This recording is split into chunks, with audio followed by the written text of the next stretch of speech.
السلام علیکم ورحمۃ اللہ وبرکاتہ۔ آج کا جو ہمارا موضوع ہے وہ ہے حلیلہ۔ عربی میں اس کو حلیج، فارسی میں حلیلہ، بنگلہ میں ہرٹکی، ہندی میں ہرڑ، سندھی میں ہریڑے، انگریزی میں اس کو چیبلے میروبلان کہتے ہیں۔ تعارف جو ہے یہ ہندوستانی درخت کا پھل ہے، ہمارے ہندوستان کا ہی یہ درخت ہے، بنگلہ دیش میں بھی پایا جاتا ہے۔ اس کی 3 قسمیں ہیں، ایک ہے ہرڑ سیاہ، ایک ہے ہرڑ زرد اور تیسری قسم ہے ہرڑ کابولی۔ یہ تینوں ایک ہی درخت کے پھل ہے۔ جب پھل چھوٹا ہوتا ہے اور وہ خود بخود جھڑ جاتا ہے یا گر جاتا ہے یا اس کو توڑ لیا جاتا ہے تو وہ سوکھ کر ہے نا سیاہ رنگ میں، بلیک رنگ میں ہو جاتا ہے، تو اس کو کہتے ہیں ہرڑ سیاہ۔ اکثر ہے نا اس کو گھی میں یا سرسوں کے تیل میں بریا کر کے استعمال کرتے ہیں۔ دوسری قسم ہے ہرڑ کابولی۔ ہرڑ کابولی یہ ہے نا درخت کے اوپر ہی بہت زیادہ نشو نما پا کر، گروتھ پا کر اچھی طریقے سے بڑے سائز کا ہو جاتا ہے، تو اس کو بولتے ہیں ہرڑ کابولی۔ جو نارمل سائز میں ہوتا ہے اس کو بولتے ہیں ہرڑ زرد۔ یہ 3 قسمیں ہو گئی۔ مقدار خوراک کتنی لینا چاہیے؟ اگر اس کو پاؤڈر شکل میں استعمال کرتے ہیں، سفوف کے شکل میں استعمال کرتے ہیں، تو 1 چٹکی سے لے کے چوتھائی چمچ تک آپ لے سکتے ہیں۔ جوش آندہ کے لیے استعمال کرنا ہے، اس کو ابال کر پینا ہے، تو آپ ہے نا اس کو دردرا کوٹ لیں۔ کوٹنے کے بعد آدھی چمچ سے لے کے 1 چمچ تک آپ استعمال کر سکتے ہیں جوش آندے کے لیے۔ مزاج جو ہے تمام جتنے بھی یہ جو ہرڑ ہے اس کی قسمیں ہیں، یہ سب ہے نا اجلاتی اعصابی مزاج کے ہیں۔ ذائقہ ان کا ٹیسٹ جو ہے کسیلا ہوتا ہے۔ افعال و اثرات دیکھ لیتے ہیں۔ اجلاتی اعصابی مقوی ہے، اس لیے عضلات کے اندر تحریک پیدا کرتی ہے، یعنی ایکٹیو کرتی ہے۔ اعصابی مخلل ہے، اعصاب کے اندر تحلیل پیدا کرتی ہے۔ اور مسکن گدد ہے، گدد کے اندر سکون پیدا کرتی ہے۔ کیمیائی طور پر اس میں فولاد کا جوس پایا جاتا ہے، یعنی اس کے اندر آئرن ہے نا وافر مقدار میں پایا جاتا ہے، جس سے ایک طرف عضلات میں ہلکی تحریک و قوت دیتی ہے، دوسری طرف رطوبات کو خشک کر کے خون کے قوام کو گلیظ کرتی ہے اور خلط سودا کی پیدائش خون میں بڑھا دیتی ہے، جس سے بلغمی امراض و علامات کو ایک سر ہے نا ختم ہو جاتے ہیں۔ تو خاص کر کے ہمارے بدن کے اندر یہ دل اور عضلات، یعنی ہمارے جو دل ہے اور اسی طرح ہمارے جو مسلس ہیں ان کو ایکٹیو کر دیتی ہے، اور دوسری طرف ہے نا جو بلغم کی پیدائش ہو رہی ہے اعصابی تحریک کی وجہ سے، اس کو ہے نا سودا میں تبدیل کر دیتی ہے، اور اسی طرح بلغمی امراض ہے نا ان سب کو یہ ختم کر دیتی ہے۔ خواص دیکھ لیتے ہیں۔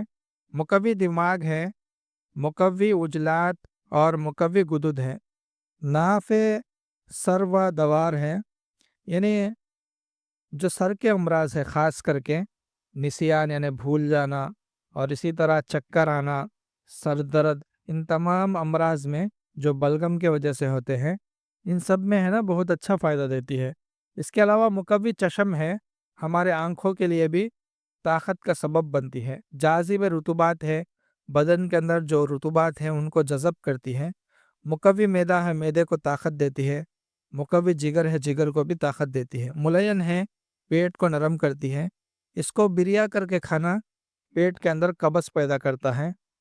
اور مسل بلغم ہے، بلغم کو اسہال کے ذریعے سے دور کرتی ہے۔